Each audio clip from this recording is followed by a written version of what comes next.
Okay. All right.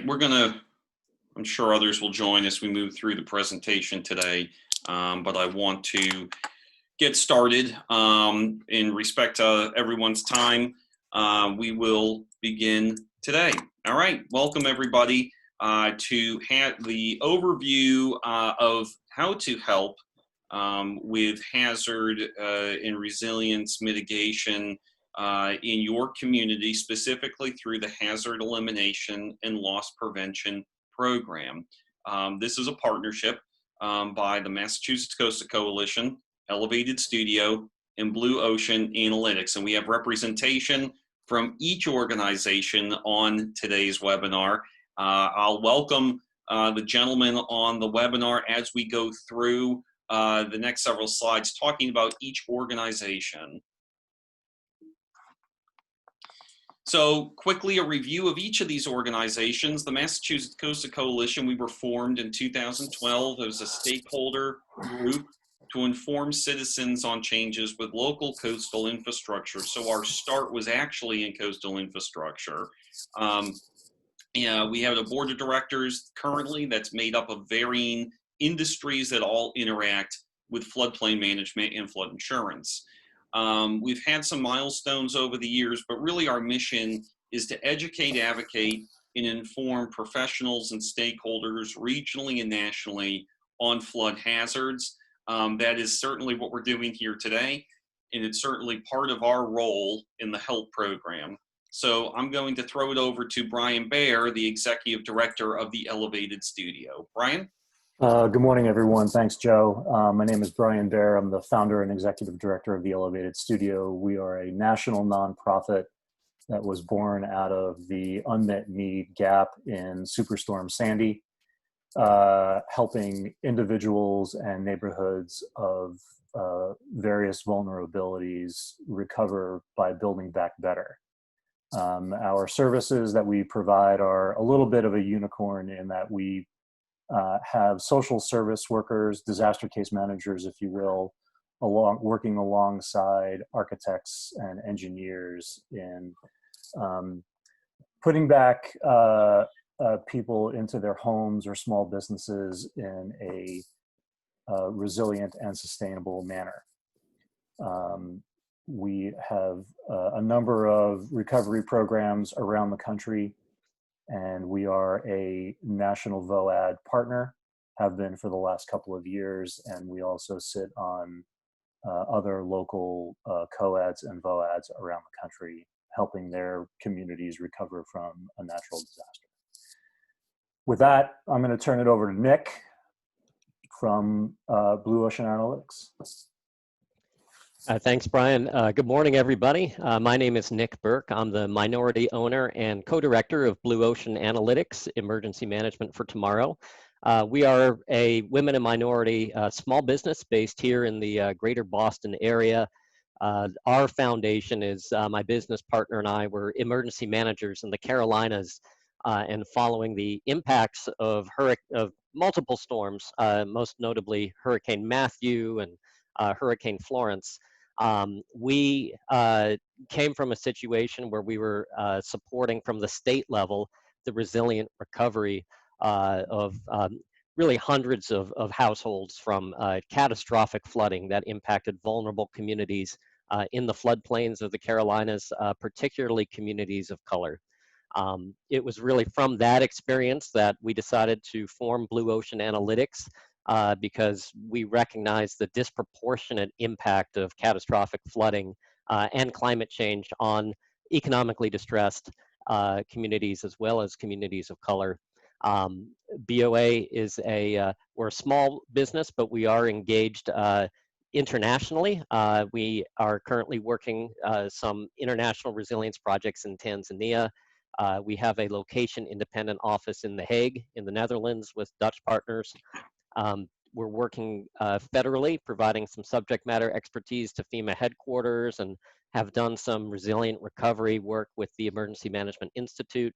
But very close to my heart, as being a Massachusetts resident and coming back to Massachusetts, getting the opportunity to work with the Elevated Studio and Mass Coastal Coalition, helping vulnerable communities here in Massachusetts and New England really become more resilient to the effects of climate change and catastrophic repetitive flooding.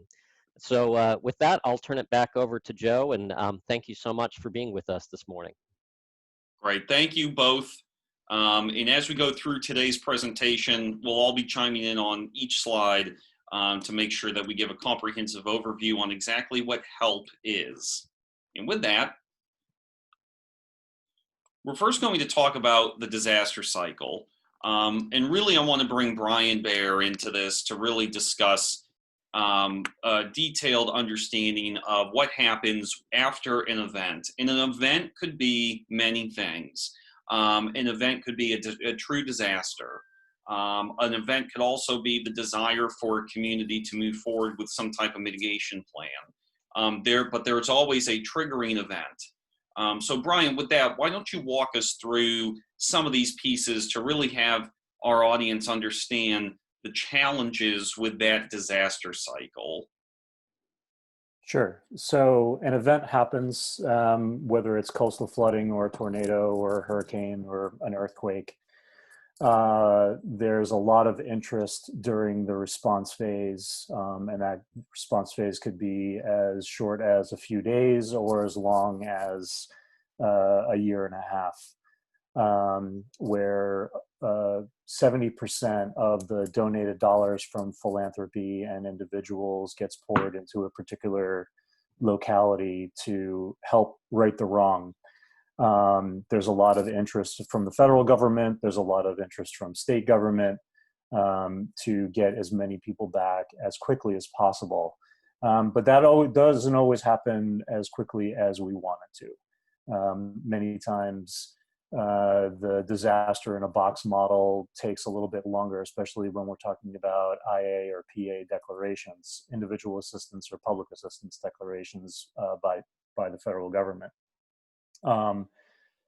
When that time wanes, which is usually 3, 4, 5 months after the actual event, and the dust settles, there's a great need to start educating the general public about what their responsibilities are during the recovery phase. That can take place in the form of community charrettes, where we pull individuals, young and old, together into a room and have a better understanding of what their needs are. It could be one-off educational seminars, bringing in experts in the legal field, the insurance field, the construction field, to talk about their expertise. And then we go through a little bit of a dry phase when the funding is being worked out through Congress and the various government agencies.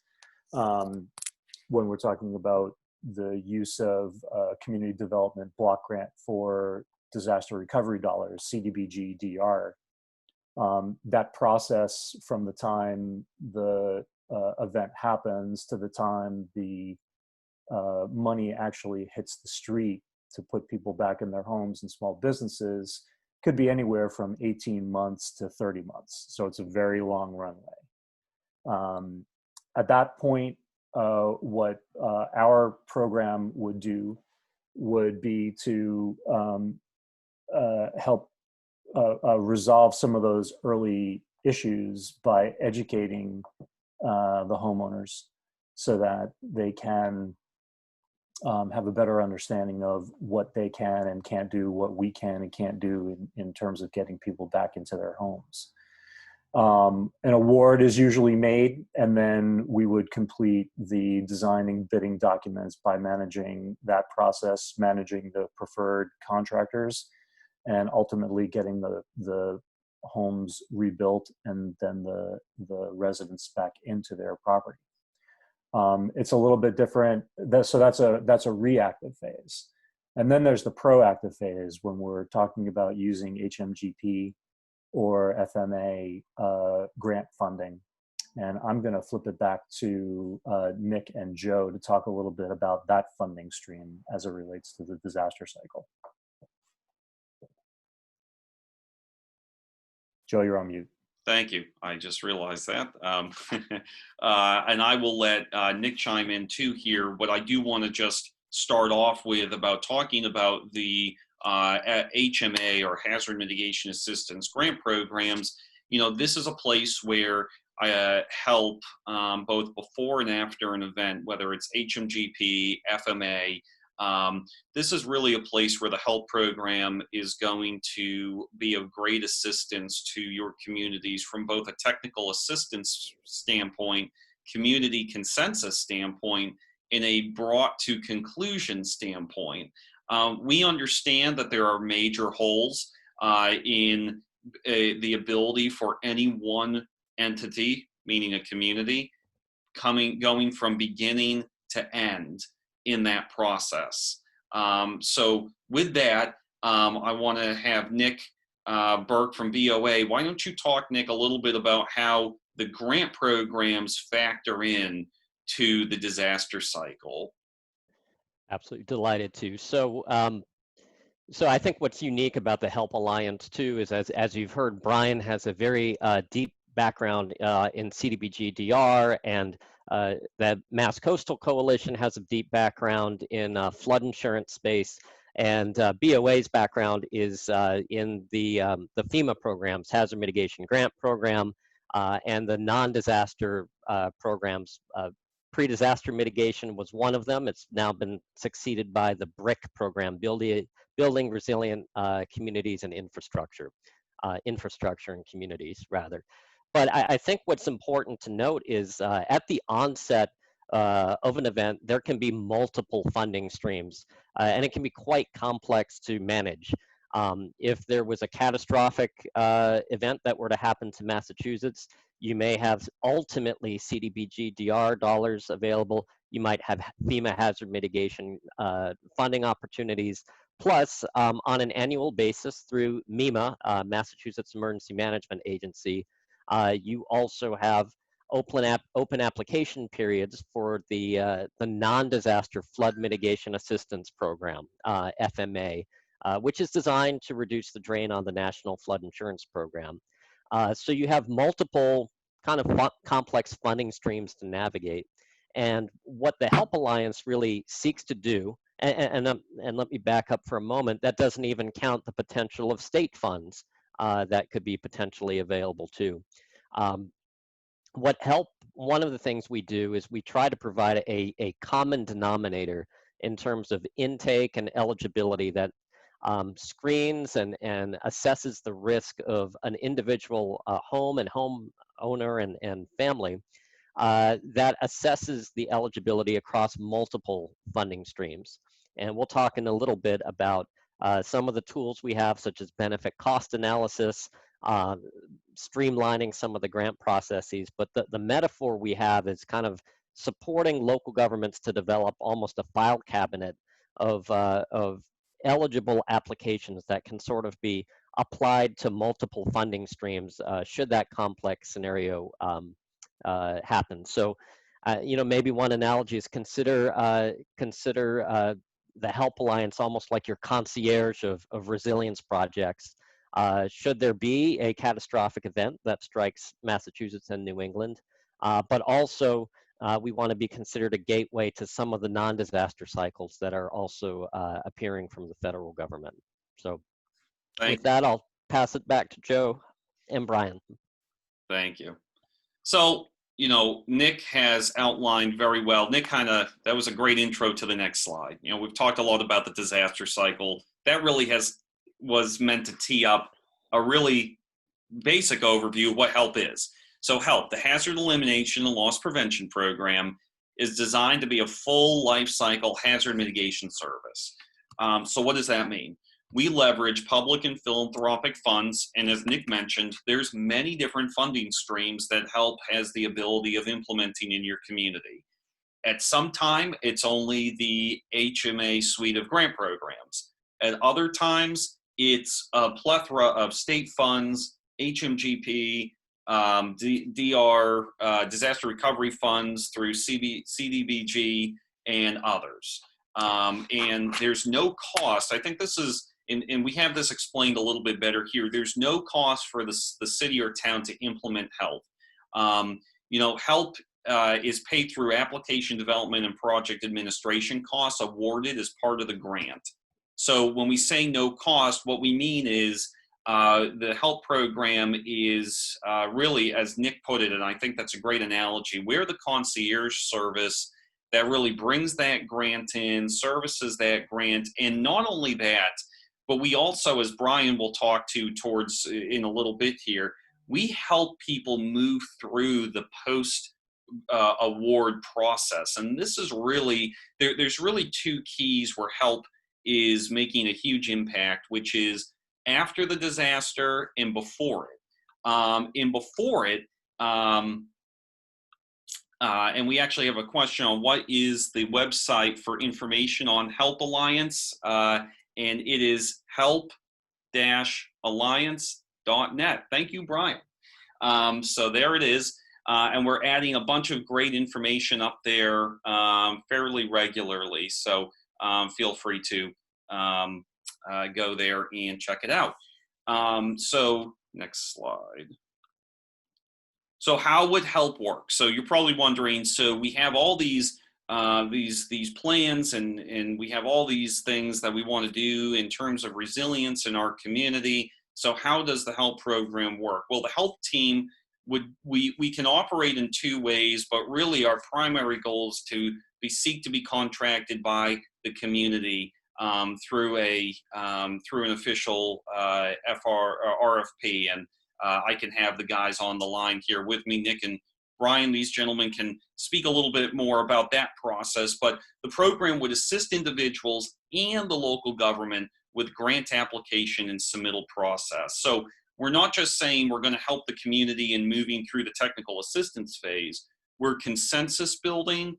We're doing the community outreach. We're doing the file cabinet of projects, as Nick mentioned.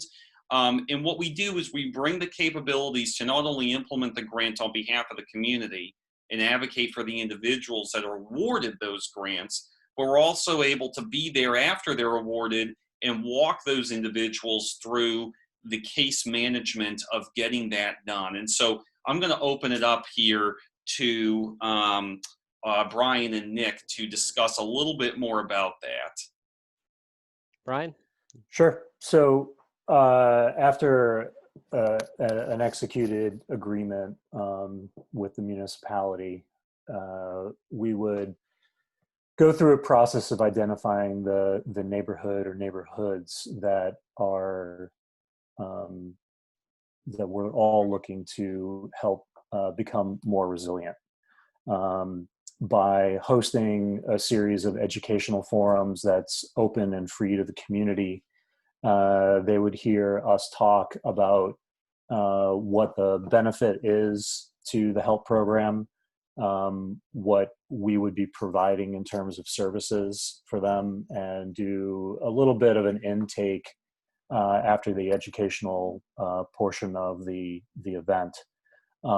Simple questions: how many people are living in the resident? What's the income range of the household? Things of that nature. We would have an understanding of their vulnerability based on their location in the town, and if they're in a particular flood zone. And all of that information would be gathered in the first meeting. We would take that information, distill it down, and provide the municipality with an action item of how to proceed with the potential grant application. And Nick can talk at much greater detail about that application process than I can. So Nick.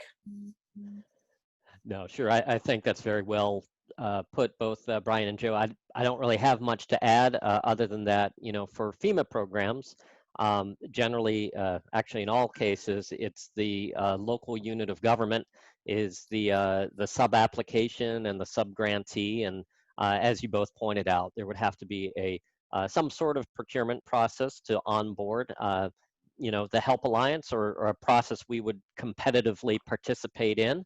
But once awarded, I think, we have multiple capabilities in terms of being experienced working with homeowners, being experienced working with the pretty complex mechanics of the grant applications themselves and how those interface with the state governments, and ultimately meeting those federal requirements. So that's really it that I have to add on this one.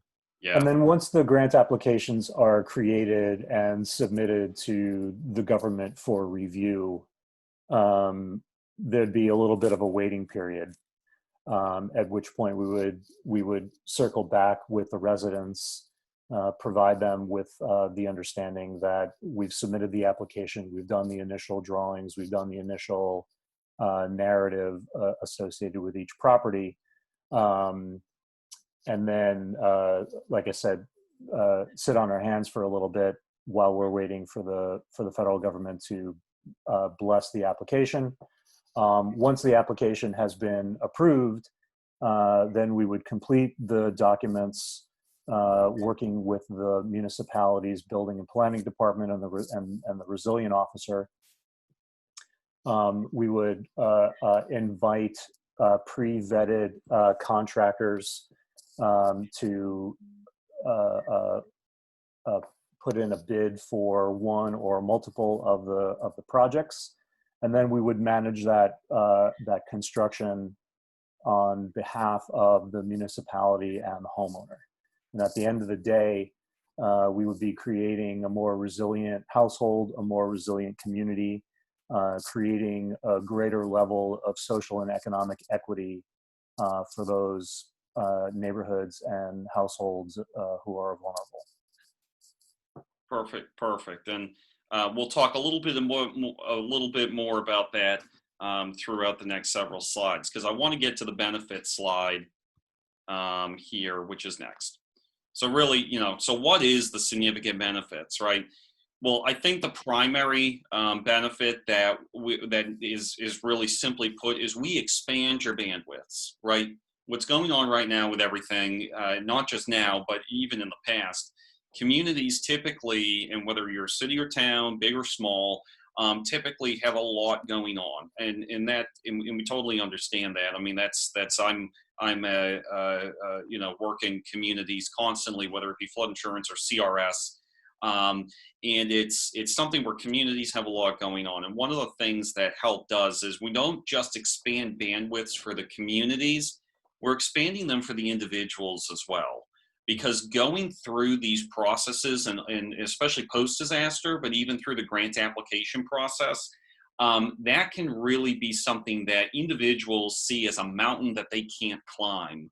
And H.E.L.P eliminates, we cut that down to not even a mound of dirt. If you're comparing mountains to piles of dirt, we make it something that is super manageable and for those that are participating. So we reduce the paperwork burden processes on local governments during the grant writing process.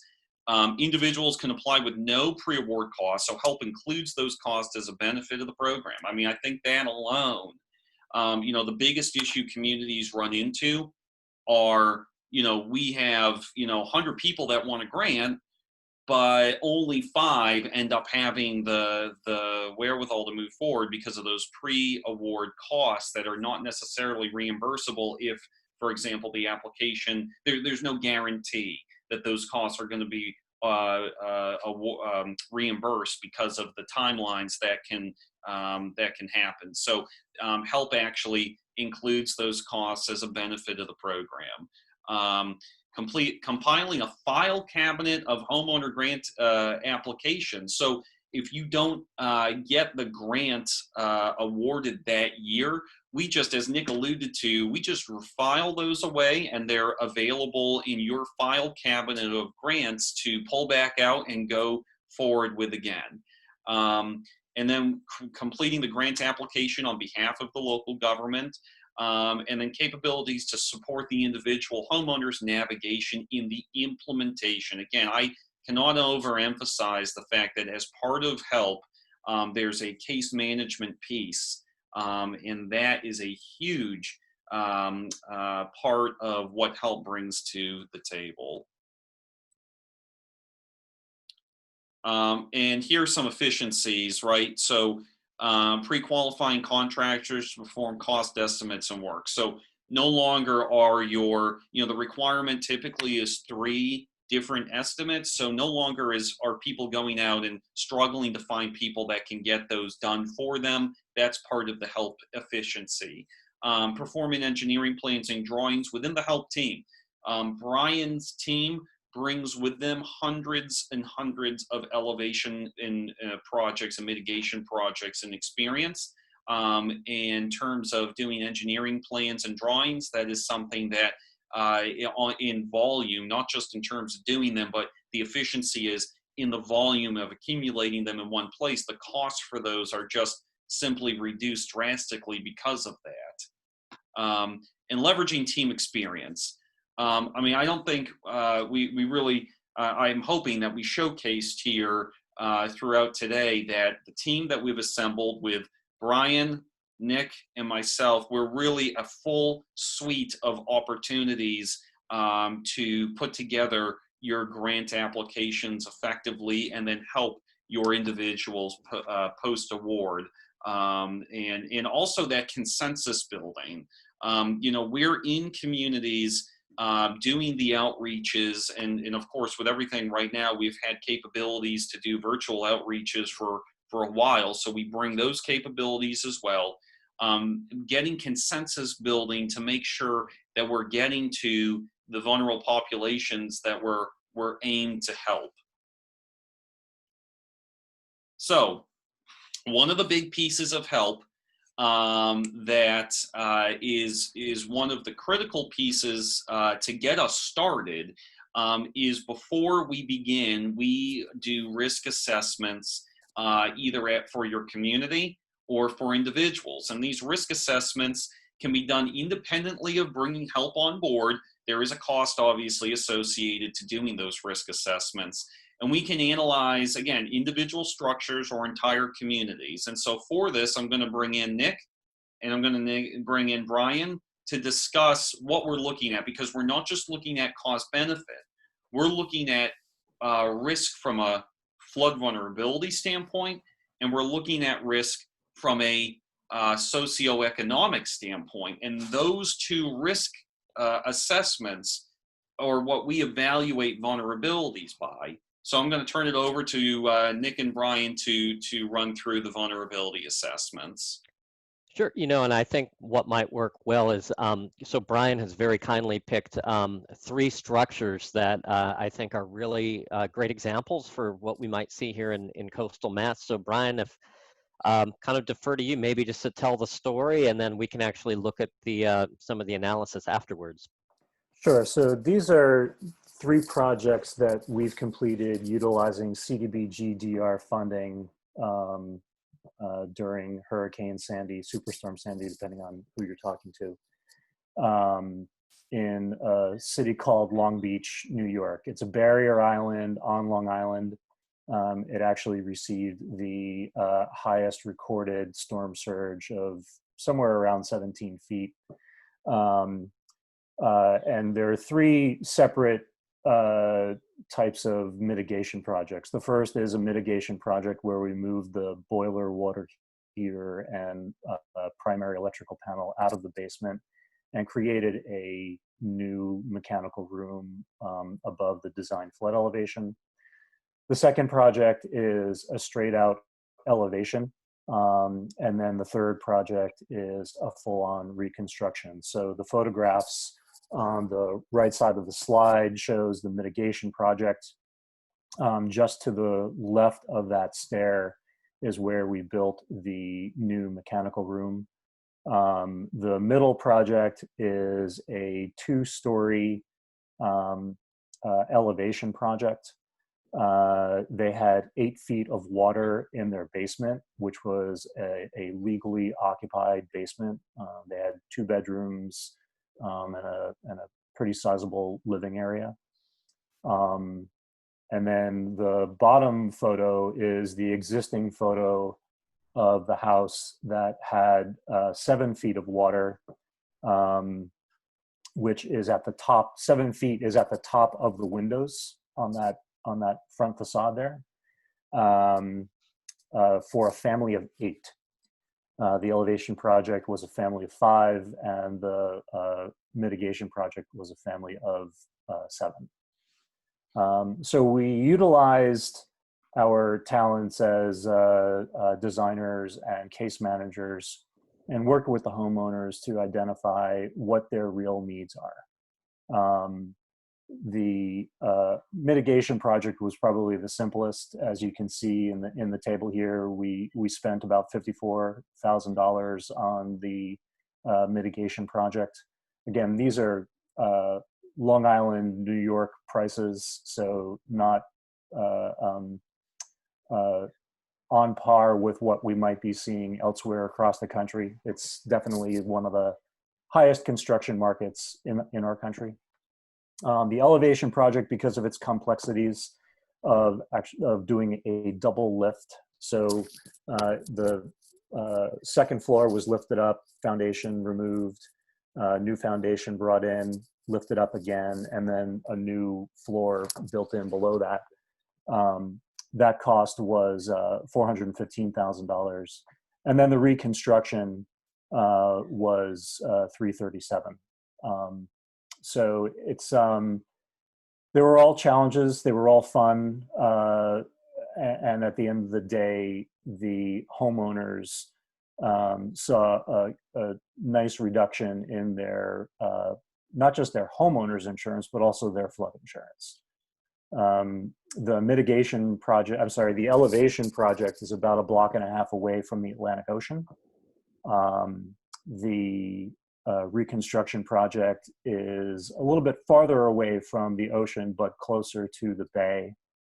There's a bay that splits Long Beach Island to the mainland, and then the mitigation project is closer to the rail yard that services the city. So next slide, please. Sure, and I just want to make sure that it's highlighted that, the HELP program is looking at a full suite of mitigation options, which you're highlighting here, Brian, which is looking at, these were all opportunities. And that's one of the things the vulnerability assessment helps us determine is, what is the best mitigation option, not just for flood, but for your social economic vulnerabilities as well. And while Brian reviews this last slide for today, people can start typing any questions. We have the chat open. We've already got, the one question about the website, but if you start asking questions in the chat, we can address them when Brian is done. So Brian?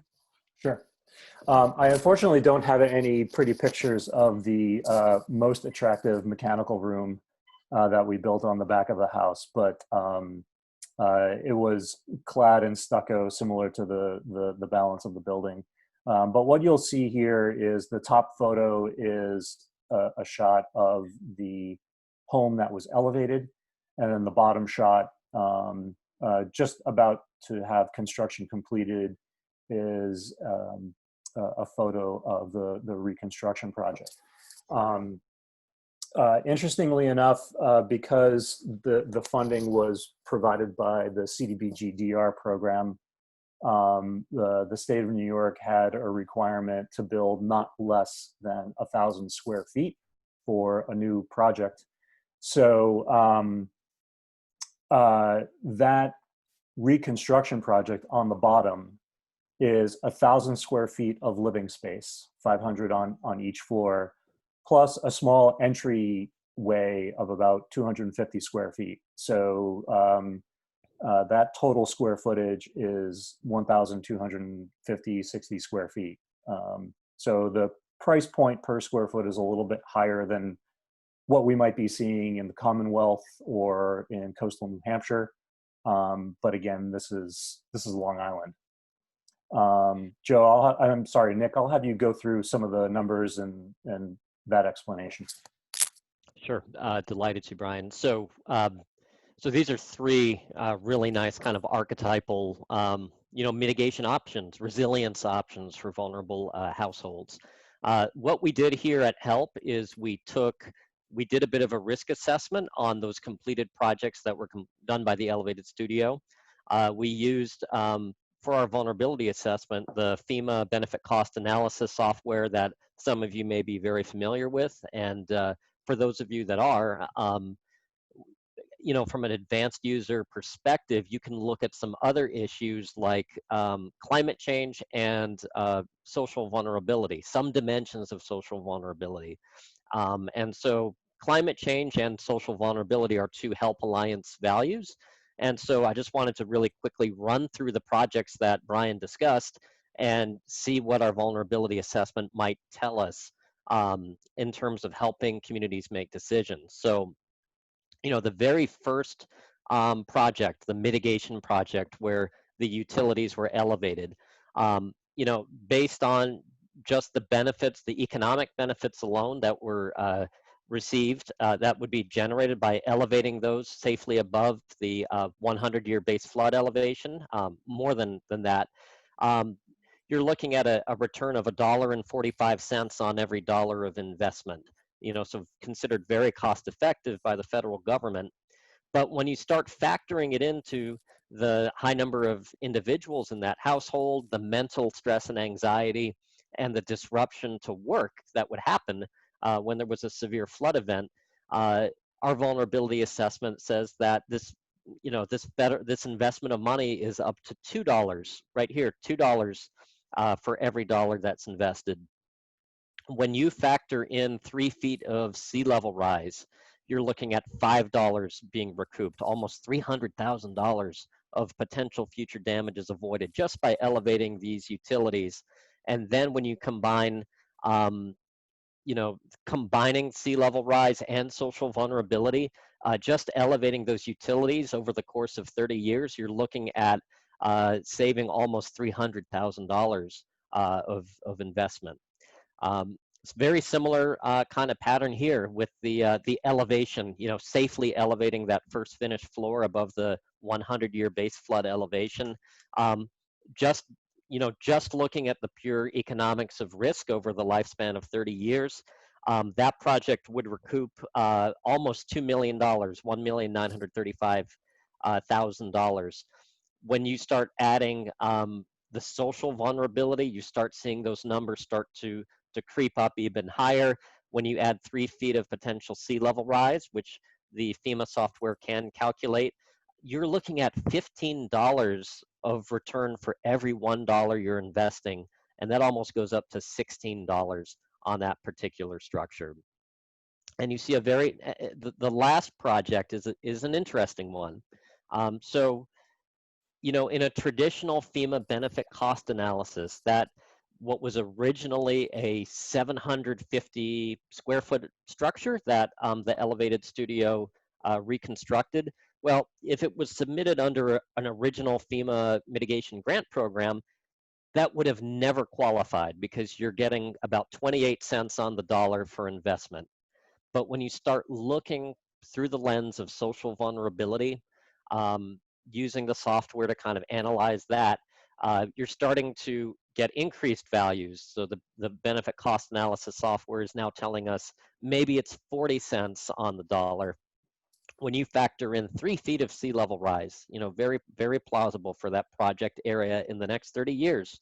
Now you're talking $1.30 of investment. And when you combine all of that, you're up to almost $1.43, $482,000 of potential benefits. So I think what we're able to do with this analysis is kind of look at it in kind of a traditional way that maybe the federal government and FEMA views potential future damages avoided, but H.E.L.P will help us to frame that within the context of climate change and the context of social vulnerability, and we should be able to see what a much truer sense of the risk is to vulnerable households and structures over the lifespan of that project. So we're very happy to entertain any questions about that and our approach.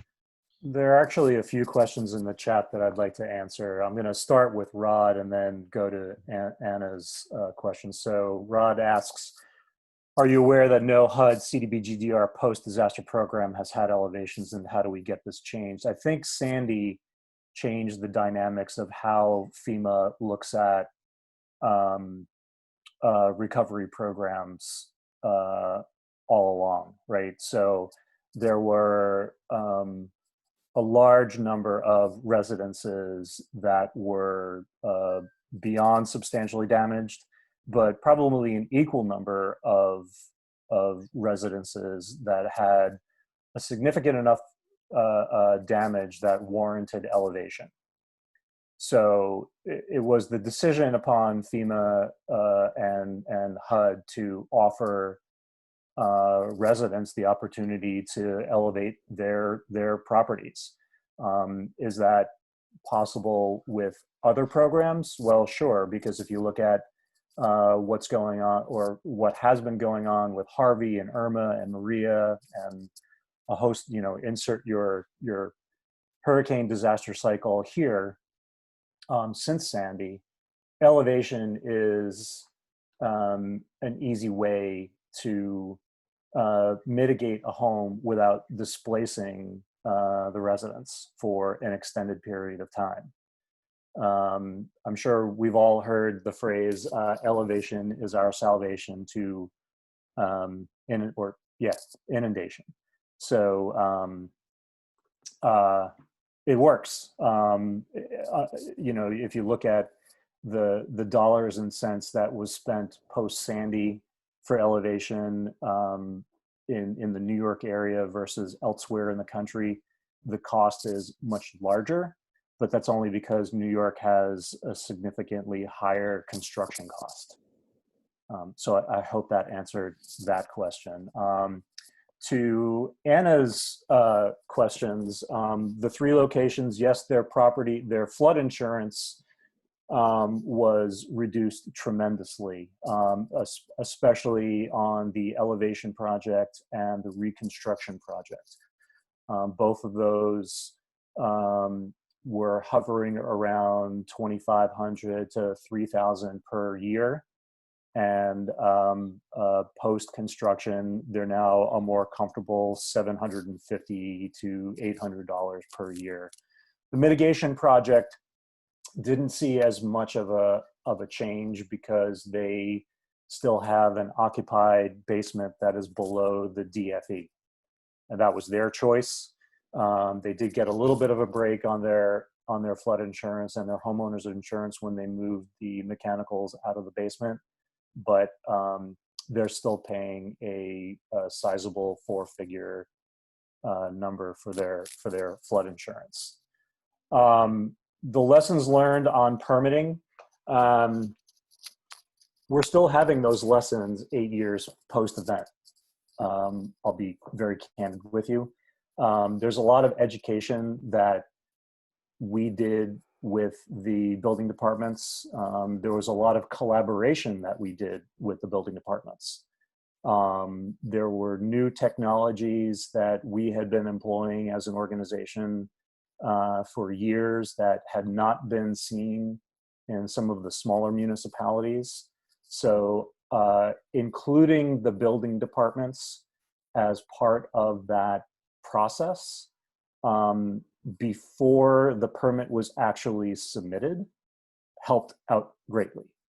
And we would certainly employ that same technique with the municipalities that we would want to work with,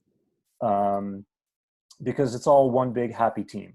As much as we are your hired guns to come in and help with the community and make the place more resilient, at the end of the day, it's the Department of Buildings and the planning department that has to manage that process from day one to day last. Let's see. Brian. Yeah. And then connecting the utilities. The only time it became a little bit more challenging is when you had an open foundation, similar to the 2 examples here. And what we did was we created a vertical chase that was made out of resilient material, whether that is dense glass and light gauge metal framing. heavy-duty light gauge metal framing or concrete block that was well insulated. That's how we treated the utilities coming from the street up into the main house. So I hope that answers that question. Yeah, and I think the last question here is, September is Flood Awareness Month here in the state of Massachusetts. The governor of Massachusetts, just declared that on Monday. That's one of the reasons we chose this Flood Risk Friday presentation to be about HELP. The question is, how will we be able to help inland communities? And it's a great point, because 30%, as has been stated here, 30% of flooding is riverine, rain, inland, not tied to any type of coastal risk. And when you look at an NRDC, Natural Resource Defense Council, just released a report, scathing report on how FEMA has failed to mitigate the repetitive loss properties. And if you look at the maps that they've provided, there is repetitive loss properties away from coastal areas. I think of, the Midwest, or even in our New England areas, you think about the riverine exposures that Maine, New Hampshire, Connecticut River Valley, Vermont in Irene have experienced. HELP is not strictly a coastal program, and I think that's where a lot of our commentary has been, because we have examples and we have some pieces that have happened in coastal areas, but we've got experience. I think, Nick, you can talk just really quick about some of your inland experiences with some of the buyouts that you've done in North Carolina. Yeah, and Nancy, that's a great point. I mean, climate change kind of knows no boundaries between riverine, estuary, and coastal, and we just look at what happened with Sally and everything in the Gulf Coast. No, absolutely. I'd say with North Carolina, North Carolina did about, I think, 8,000 buyouts and about 800 elevations and demo rebuilds or mitigation reconstruction projects. And they were kind of spread all over. Most of them were in the riverine communities. A smaller percentage of buyouts were done on the coast. Those were mostly elevations. And then really the estuary communities where, the river and the ocean wave action meets, where there was tremendous social vulnerability. We saw all three project types. So as Joe mentioned, HELP is not constricted strictly to the coastal areas of New England and Massachusetts. Yeah. Great. I'm going to put up our final slide, which is our how to contact us programs at helpalliance.net, helpalliance.net. One of the things we didn't highlight here is that we have a menu, or what we call a menu of items that we can do. So if a community, while we do push for the full implementation, we can do things all the way from just a community outreach to just a vulnerability assessment. Those are not the free program that HELP would get for a grant implementation, but those items are out there, and we'll be releasing them on the HELP website soon. So please reach out to us, get in touch with us, and I'll let Nick and Brian have the last word here if they want to add anything. Okay. I'm good. Good. Thank you all for Thank you all for attending. Thank you for your time. Yeah, thank you very much. And this will be posted up on our YouTube channel, Facebook page, and other places where you'll be able to access it with a follow-up email going out sometime early next week. So thank you guys. Thanks, everybody. And we'll all be in touch very soon. Thanks for your time.